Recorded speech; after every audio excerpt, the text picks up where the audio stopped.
Well, good morning, everyone, and thank you for being here. I'd like to do note we have two empty desks sitting out there for Fletcher and Harper. We have others sitting outside. If you needed a graphic reminder of what gun violence does and ripping us apart, that is a pretty moving tribute. It's also a call to action, and I'm going to thank all of the folks who are here with our legislative leaders who have worked on this for years. We have groups here that are supporting us. I'd like to call out Violence Free Minnesota, Moms Demand Action, Protect Minnesota, Students Demand Action, Annunciation Light Coalition, Giffords, and so many others. And then you're going to be hearing from Bianca and Tommy, but you're also going to be hearing from Lydia. And I'd just like to note, I oftentimes say this in times of tragedy, where the courage of people come from who are in the midst of tragedy and their own struggles, take that and channel it into action. And that's exactly what we're doing here today. We gavelled in the House last week in a pretty solemn ceremony because it's the first time since the loss and the murder of Speaker Hortman, Mark, the murder or the attempted murder of Senator Hoffman and his wife Yvette. This comes on the heels of the horrific action that took Fletcher and Harper's life, injured 30 others, including Lydia, in a shooting. Minnesotans have been demanding since that day and long before that we not let this issue go away, that in this moment, we've seen this so many times in America, oh, there's nothing we can do. Isn't that tragic? We have another shooting, Uvalde, Parkland, and the names go on and on. And then to get to that list, now we have Annunciation. Well, the difference is in Minnesota that we're not willing to let this go. We are not willing to say this is the way we have to live, and we're taking action to do something about it. In December, I became the first Minnesota governor to take executive action on gun violence, strengthening current laws on the books, directing state agencies to take concrete steps to prevent gun violence-related injuries and death, and creating the statewide Safety Council. It was an important first step reflecting what the public was asking us to do, but it was simply that, a first step. Cannot be a back burner issue. We're going to come together with this group here, these legislative leaders, with the action of the community, with brave individuals like Lydia standing up and making a difference. We've got a comprehensive package, and just to give you an idea what's in here, these are things that data shows us will protect lives. We'll stop some of these things from happening, and we'll strengthen what we already have. We're under no illusion that we could stop every single one. But the idea of throwing up your hands and saying, what can we do? When America is the place that this happens, most often it happens day after day after day. There have already been dozens and dozens of mass shootings across this country since the first of the year. But we're proposing a ban on military assault rifles, high-capacity magazines, ensuring accountability among responsible gun owners. These should be easy lifts, safe storage, reporting your weapons when they're lost or stolen, closing the ghost gun loophole, implements a firearm insurance requirement, establishes a firearm and ammunition tax, and creates and expands early intervention resources, including school resources, working to go back upstream to prevent anything that happened in Annunciation to ever happen again. These are common sense measures. We've made significant progress. We know the data shows our red flag laws are saving lives. We know that these are concrete proposals that make a difference. We've proven to the rest of the world that Minnesota is built differently. And I want to make this case that this legislative session, this is an opportunity to make Minnesota the safest state around gun violence while doing nothing to impinge on your Second Amendment rights. So I would encourage the legislators who have this. I'll take them pheasant hunting next year and show them that they can do this, but we can also show them the data and work together. This is a time for bipartisan action around an issue that tore at the heart and continues to, and we owe it to the Annunciation families not to have that just be another statistic in the book. In Minnesota, that was the final straw. That was it. I pushed and pushed and pushed, and we couldn't even get legislators to have a hearing. Well, those days are over. Some of these folks in here are going to be testifying today, and they're going to continue to testify. And the legislators that are here, you're going to get sick and tired of hearing me talk about something needs to be done on this. We can multitask. We'll tackle fraud. We'll deal with what happened to us from the federal government, but simultaneously we're going to take care of our own, especially our children. And with that, it's a pleasure to me and an honor to be up here, share this podium with Lydia. So I'll turn it to Lydia. My name is Lydia Kaiser.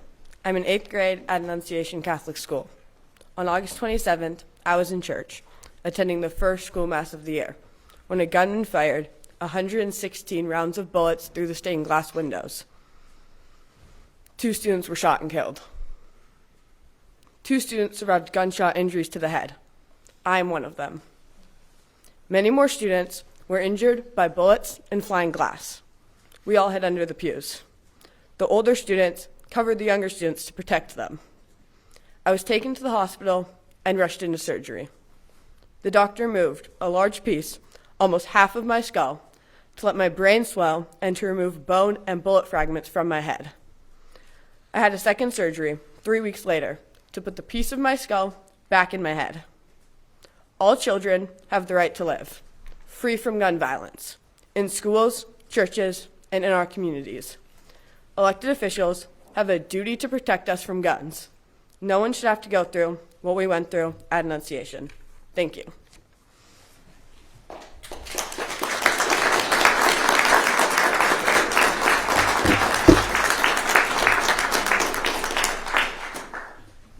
Good morning. My name is Bianca Dawkins, and I'm here to turn my pain into purpose. I stand here before you today not only as a cousin and a sister, but as a constituent, a community member, and someone whose life was forever changed in April of 2022. In April of 2022, my cousin and my brother was murdered by gun violence. In an instant, our family's life split into 2 parts: life before and life after. The shock, the anger, the heartbreak, the unbearable realization that someone you love is gone because access to a weapon made a permanent decision in a temporary moment. For families like mine, gun violence is not a statistic. It's not a policy debate. It's not a headline that fades in 24 hours. It's an empty seat at a dinner table. It's a mother grieving.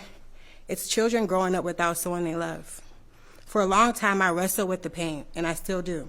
I wrestle with the why. I wrestle with the how. I wrestle with what truly justice looks like. But somewhere in that wrestling, I realized something.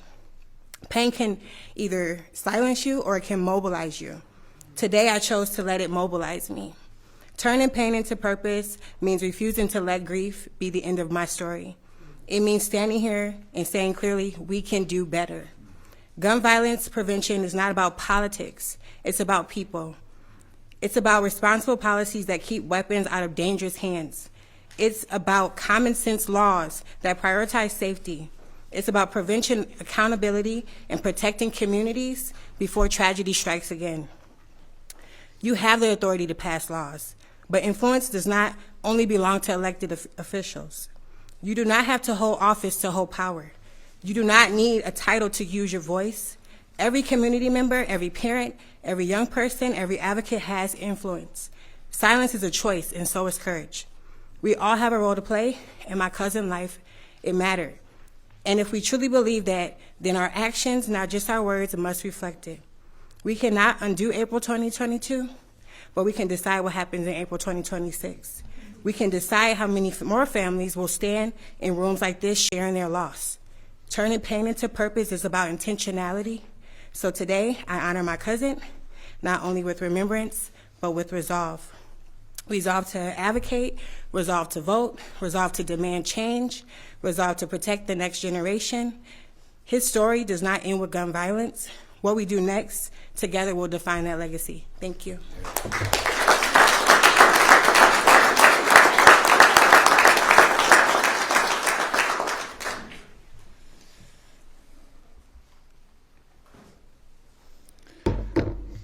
Hi, my name is Tommy McBrayer, and I was raised in South Minneapolis. I played college. I went to Roosevelt High School and went to college at Ely, Minnesota. Basketball has always been a huge part of my life. During my sophomore year in college, I received a phone call that I had a baby daughter on the way. And that led me to leave college, and my life took a turn. I couldn't see a path in front of me to find the income, so I ended up selling marijuana to pay my rent and to put food on the table. Just months later, I was tied up, shot, robbed, and left for dead in a duplex hallway at just 20 years old. I was shot in my left back, and the bullet came out by my heart. My lungs collapsed, and I was bleeding out my mouth. I truly thought I was going to die.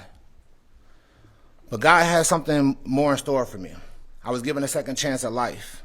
I moved out of town for a year because PTSD is real, and I needed to change my environment, which is when I changed my career path to work with disabled people. I moved back and started my journey of community organizing. I hosted Thanksgiving family gatherings, bringing family and friends together for 10 years. In July 2019, I got into an argument with a family friend, and he pulled out a gun, and I got shot 2 times in my stomach with an FN caliber gun. I found myself running for my life and being chased down. Thank God somebody was driving by to put me in back of their car. When I woke up from being in ICU for 10 hours after being shot, I didn't have anyone there. No mother, no father, for the hardest challenge of my life, mentally, physically, and emotionally. People often ask, how does it feel to be shot? Traumatized mentally, paralyzed physically, and emotionally detached. If you put 2 on your hands on your stomach and try to laugh, you can't without using your stomach. So I went months without laughter. Having to go about life normally isn't easy. It's as easy as it sounds. It took learning about the cycle of trauma, meditation, and self-love to understand the importance of internal healing. I want to use my platform to do something about the increase in youth violence in Minneapolis. So I hosted an event called Don't Shoot Guns, Shoot Hoops on a Friday night in November. It sold out, 350 people in attendance. That's how I knew it was on to something different, on to something special. 2 weeks later, it became a nonprofit organization. Today, 4 years later, I stand with you, the proud founder and CEO of Don't Shoot Guns, Shoot Hoops. We serve communities throughout the Twin Cities who have experienced gun violence firsthand. Our mission is to end gun violence one community at a time. Gun violence exposes our community to PTSD, antisocial behavior, depression, and anxiety.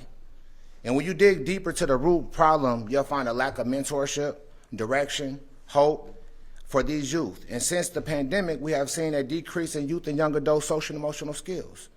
So it's easy to do the wrong thing when you don't have the right influences and people around you when life challenges come your way. We are creating space for youth and young adults to give the support that we didn't have, providing structure, mentorship, and coaching they need to build self-love and healthy leaders. Our organization uses basketball as a vehicle to bring violent prevention programs and events to inner city youth affected by gun violence. It's so much more than basketball. But I just want to end today with just saying, together we can end gun violence. You guys, thank you.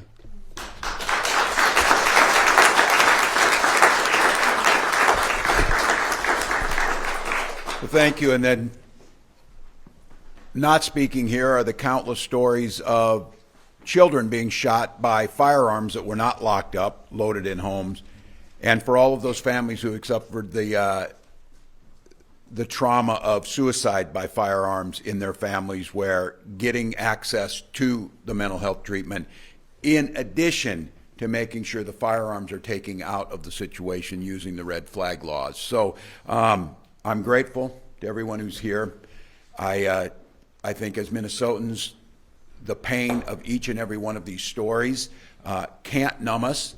And as elected officials, and I appreciate Bianca saying this, the power is coming from the people asking for change. The power is coming from the Annunciation families. The power is coming from law enforcement who knows where we need to make changes. All of those things together, the responsibility to make those changes falls on this legislature. And while we couldn't get a sense of urgency in the fall to get this done, we're here now. We're in this legislative session, and something needs to be done. And so I'm grateful to the folks here. I'm grateful for the leaders. They've worked on this for decades, and the time to make these common sense changes to make sure that these stories aren't replicated is now. With that, we'd be glad to answer some questions. Governor, how flexible are you? There are some things in here that I think Republicans might be interested in. Are you all or nothing? Will you? Sure. No, we want it. Look, I think this is a comprehensive package, but I'm open to hearing from folks.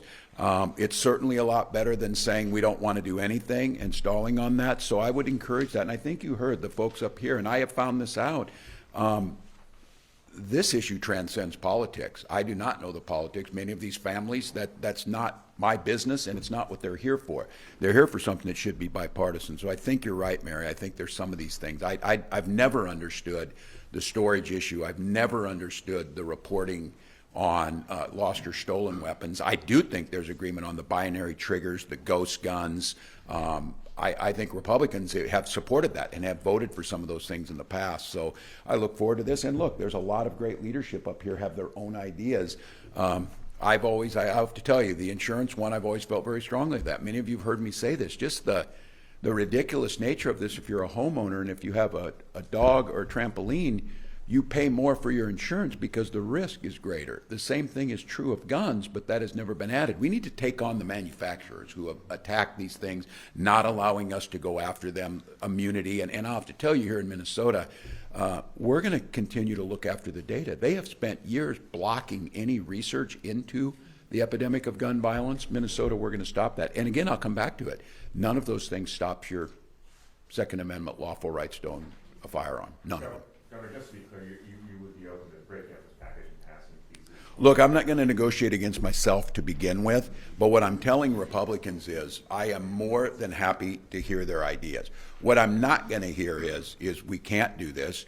I don't want the bravado of I've stopped the hearings, I've stopped any talk about this from some of these legislators. They're going to have the hearings, they're going to get questions, they're going to try and come forward on that, but I'm open to it. If they've got some ideas, I'm ready to hear them.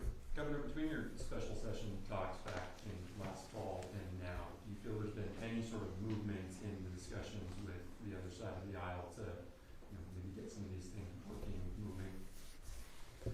Well, I can't speak for them on this. I do think what I find interesting was in Alec Preddy's murder, the sub-story on that one was being a lawful gun owner with a concealed carry permit and watching some people diminish that who aren't willing to talk about any other type of gun issues. So I think maybe there's a little more nuance to this, that it's a little broader issue. We're not tackling anything on gun ownership, just like we're not on lawful gun ownership. We're not doing that part of it. Conceal and carry, that's your right. And I think those people are trained and should do it, and we've seen that. So my hope is that, yes, there's a sense of urgency around this. I think if you took a look at these things, that package is probably about 70 to 80% approval rate amongst people, Democrats, Republicans, and independents. And I think the violence that we've seen since that time of Annunciation hopefully moves people to do something. Senator Latz, or I'd like to talk a little bit about the path.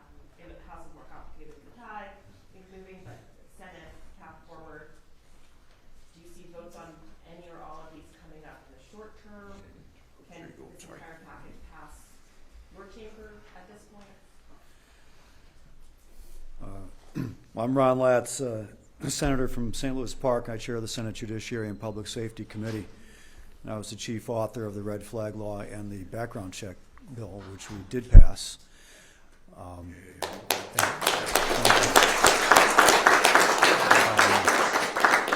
I really hope that we have a path forward on a bipartisan basis this year. As the governor said, this shouldn't be a partisan issue. This should be a safety issue. And in my experience, talking with gun owners who come to hearings planning to oppose things that we would do because they've listened to some of their advocacy groups that were giving them incomplete information. And I'd say, well, here's what the bill actually does. And some would call me on my home phone or at the office, and I'd return their calls. And I'd say, here's what it really does. And then they'd say, well, that kind of makes sense. I can understand that. And so I think legislators will also come to that conclusion. There are certainly some legislators in the Senate, Democrats and Republicans, who have some hesitation on some of these bills. And so we've got our work cut out for us. But there should be at least 34, I would hope, combined bipartisan in the Senate that are ready to pass these things. And one reason I have that hope is because there are Democrats and Republicans in purple districts that if they're listening to their constituents, and frankly, if they want to get reelected, they're going to vote with us on some of these things to pass the bills that their constituents, the residents that they represent, want to see passed into law. Senator Walz, do you anticipate is there any room for strengthening the Red 5 law? Obviously, we've seen some data to suggest that it's working. I've heard that from some Democrats that you could go further in the amount of people who could petition a court to have somebody's gun suspended, or is that kind of set in stone, you think? Well, nothing's set in stone. We revisit laws every year around here as we get some experience learning how they're implemented. I've got some county prosecutors that I'm in touch with that send me suggestions for tweaking the language in the statute to make it work better. The governor's got a proposal to include some funding for education and for training, and I agree with that, training law enforcement, training the prosecutors who will be bringing most of the petitions, and also getting information out there to the general public so they know this is a tool that's available.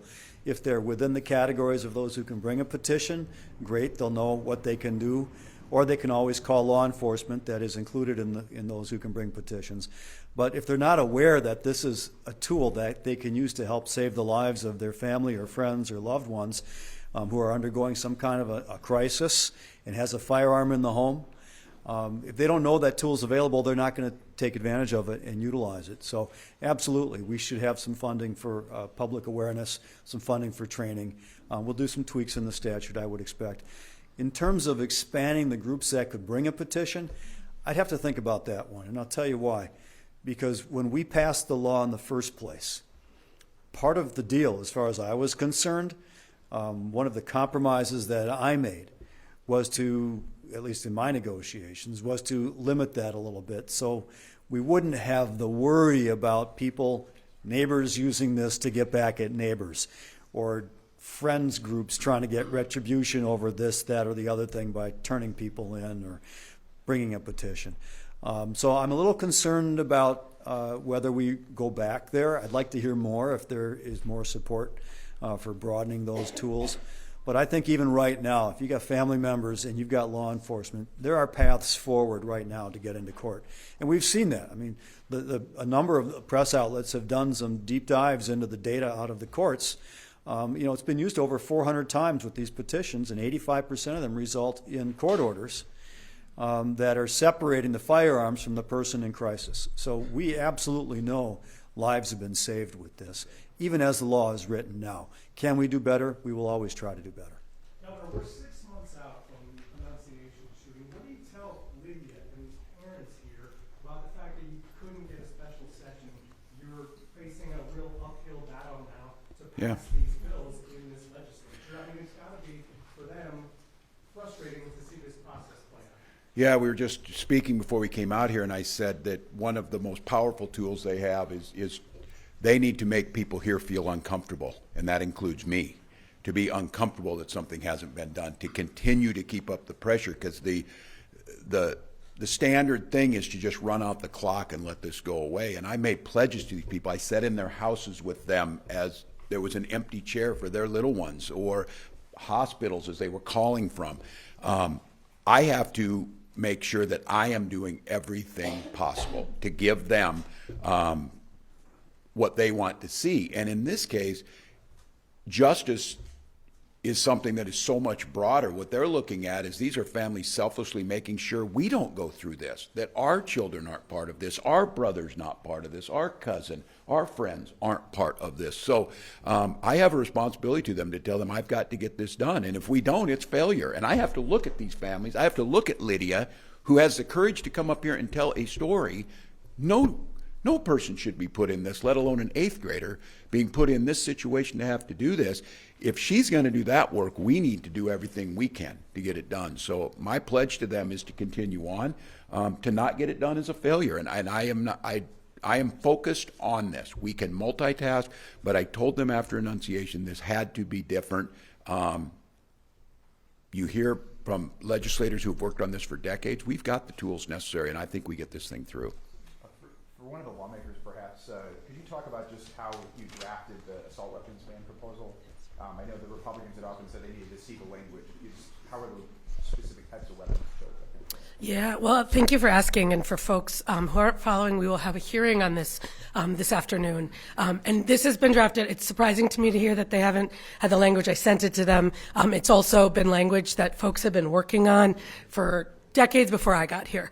This follows 11 other states and the federal government who have banned these military-style assault weapons, these weapons that have been designed for war, maximum high-velocity, maximum casualties situation. And what you'll see today, one, you'll hear from some amazingly strong parents. You'll hear from Harper's parents, Jackie and Mike. You'll hear from Harry, Lydia's dad, and others. You will also hear from the gun industry and the gun lobby. And if you look at the testifiers list, it really is the people, Minnesotans, the 69% of Minnesotans who are standing with these survivors that we're hearing from and are demanding that we do this, have been demanding that we do this before August 27th and certainly afterwards. And the people on the other side are literally, if you look at the testifier list, gun industry lobbyists and folks who sell these weapons. And so what we're talking about is, are we going to be with the people or are we going to be with the gun lobbyists and the gun industry? And I think we here know who we're with, and Minnesotans know who they're with, and I certainly hope that my colleagues do too.